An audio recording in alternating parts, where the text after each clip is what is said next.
अपने भक्तों की परेशानी दूर करने के लिए एक आवाज से बारिश रुकने वाला, कुएं में गिरी हुई लड़की को बचाने के लिए उसे हवा में उठाकर बाहर लाना, तेल के बदले पानी डालकर दिया जलाना संभव है क्या? ऐसे कई चमत्कार साईं बाबा ने अपने जीवन काल में की है। आज इतने चमत्कार करने वाले भक्ति या इस भगवान पे सवाल क्यों उठाए जा रहे हैं? इससे पहले हम उस सवालों की तरफ बढ़े, हम सभी को एक छोटी सी बात समझनी होगी। हमारे भारत देश में हर इंसान की जिंदगी में रिलेशन और एक और प्रपंच देने का काम करता है, और उस सवाल पर वापस आएं और उसे साफ शब्दों में कहने की कोशिश करें कि साईं बाबा हिंदू है या मुस्लिम। ये कहना काफी मुश्किल है, क्योंकि इनका दर्जा हर इंसान की श्रद्धा के हिसाब से बदल जाता है। हर इंसान को साईं बाबा एक अलग नजर से देखता है। आज भी साईं बाबा को दोनों धर्म के लोग पूछते हैं। हिंदू और मुसलमान की मन और मुटाव को एक तरफ रखकर देखें तो इससे बेहतरीन बात क्या ही हो सकती है।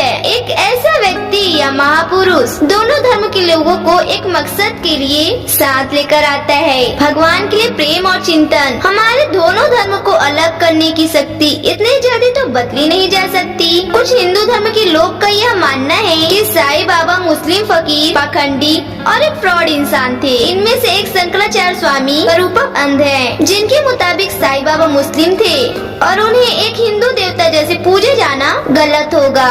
उनके लिए अगर हिंदू धर्म को बचाने का अभियान के लिए उन्हें जेल भी जाना पड़े तो वो उसके लिए भी तैयार है। साईं बाबा को एक मुसलमान की तरह क्यों देखा जाता है? सबसे पहले हम इस बात को समझने की कोशिश करते हैं। साईं बाबा की कुछ विशेषताएं जिसकी वजह से उन्हें मुसलमान की तरह देखा जाता है, उनमें से उनका एक मुस्लिम टोपी और सूती कपड़े पहनना।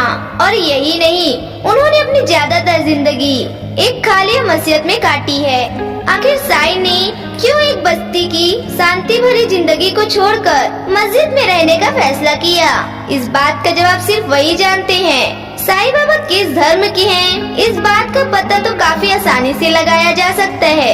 हम जिस भी घर में जन्म लेते हैं, तकनीकी तौर पर हम उसी घर से बिलोंग करते हैं, तो साईं के लिए भी यही बात लागू होती है। पर साईं बाबा की जिंदगी की शुरुआत झूठ की चादर से ढकी हुई है। आज तक ऐसा कोई पुख्ता सबूत नहीं मिला जिससे ये कहा जा सके कि इन्होंने किसी हिंदू के घर जन्म लिया या मुसलमान के। उनकी लिखी हुई किताब सबका मालिक एक, ये इस्लाम और सूफी धर्म को अपनाता है। साईं का अल्लाह शब्द भगवान या किसी और शब्द को छोड़कर इस्तेमाल करना उन्हें हिंदू को छोड़कर मुसलमान की ओर दिखाता है। साईं की जिंदगी चाहे झूठ या अफवाहों से घिरी हो, पर उनके इतिहास के बारे में सिर्फ 2 किताबें हैं जो उनके इतिहास और उनके जन्म का इतिहास से शुरुआत और जिंदगी के बारे में कुछ इंसाइट देती है। आज तक ऐसे 2 ही किताब लिखी गई हैं जिनके बाकियों के मुकाबले यकीन किया जा सकता है। अब हम जो आपको बताने जा रहे हैं, शायद वो वादे सुनकर आप इतनी हैरान न हो। ये दोनों ही किताबें ही हिंदू धर्म को मानने वाले ने लिखी है। इस किताबे का नाम है श्री साई सच्चरित्र, जो हेमंत पंत ने लिखी है, और लाइफ ऑफ साईं बाबा, जिसे श्री नरसिम्हा ने लिखा है। इस किताब के मुताबिक साईं ने अपने सबसे करीबी भक्त को यह बताया था कि उन्होंने पत्री महाराष्ट्र में एक हिंदू परिवार में जन्म लिया था। जैसे ही वो 5 साल के हुए तो उनके माता पिता ने एक मुस्लिम फकीर को सौंप दिया। साईं जब 9 या 10 साल के थे तब उस फकीर की मृत्यु हो गई। फकीर के देहांत के बाद साईं को गोपाल राव देशमुख ने संभाला। गोपाल राव त्रिपुरारी देश के बहुत ही बड़े भक्त थे और साईं के सोच और विचार को इस बात को काफी ज्यादा इम्प्रेस किया। अब वापस उस सवाल पे आ जाएं जहाँ से हमने ये वीडियो शुरू की थी।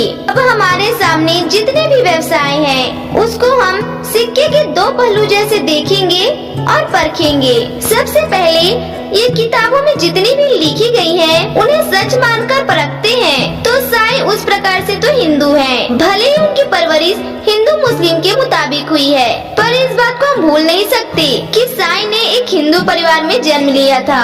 उनकी परवरिश से हम एक बात तो समझ सकते हैं कि साईं ने क्यों हिंदू और मुस्लिम धर्म को अपनाया। शायद इसी वजह से उन्होंने उस खाली मस्जिद का नाम द्वारका माई रखा हो। इससे लोगों के दिमाग में बसी एक बड़ी कंफ्यूजन मिट जाती है। और यही नहीं, ऐसा कई बार देखा गया जब साईं साईं ने हिंदू धर्म के बारे में काफी बातें की हैं। साईं बाबा को भगवान का अवतार भी माना गया है, जो एक साधु एक संत की जिंदगी जीकर लोगों के दुख और दर्द उनसे छीन लेते थे। किताब में लिखी गई और उनके हिंदू धर्म के प्रति जो प्यार था, उसके मुताबिक साईं को हिंदू माना जा सकता है। साईं बाबा की दोपहर की आरती में कुछ लाइन्स हैं, जिसमें ये कुछ 2 लाइन कही गई है।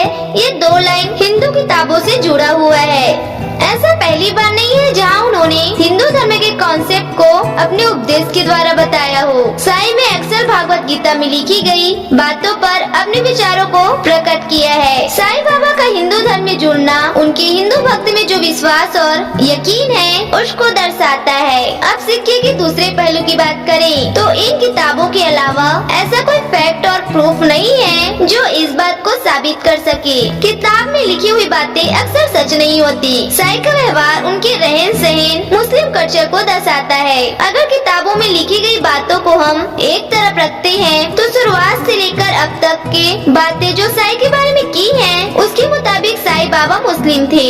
ऐसे कई लोग हैं जो मुस्लिम होने के बाद भी हिंदू धर्म को काफी मान देते हैं। हो सकता है साईं भी इन्हीं में से एक हो। किसी और धर्म के होने का ये मतलब नहीं है कि आप दूसरे के धर्म को अपनों से नीचे रखें। बिना इस किताब के हम साईं बाबा को मुस्लिम या हिंदू मान सकते हैं। और अंत में ये हमारी श्रद्धा के ऊपर डिपेंड करता है कि हम साईं बाबा को कैसे देखते हैं। साईं बाबा अपने पहनावे, जिंदगी, टीचिंग और विवेक फॉरवर्ड से हमें भारत के डाइवर्स कल्चर से प्रेजेंट करते हैं। विविधता में एकता यानी यूनिवर्सिटी डाइविटी के बारे में हम सभी जानते हैं, पर क्या साईं बाबा के हम केस में से बात को कबूल कर पा रहे हैं? आज जो इंसान धर्म को धंधा बना चुका है और भगवान को उस अफसर की तरह देखा जाता है जिसे चढ़ावा चढ़ाकर अपनी गलतियों की माफी कबूल करवा सके, उस बात पर ज्यादा ध्यान क्यों नहीं दिया जा रहा? साईं बाबा का धर्म पता करना उतना ही मुश्किल है जितना भूसे के ढेर में से एक सुई निकालना।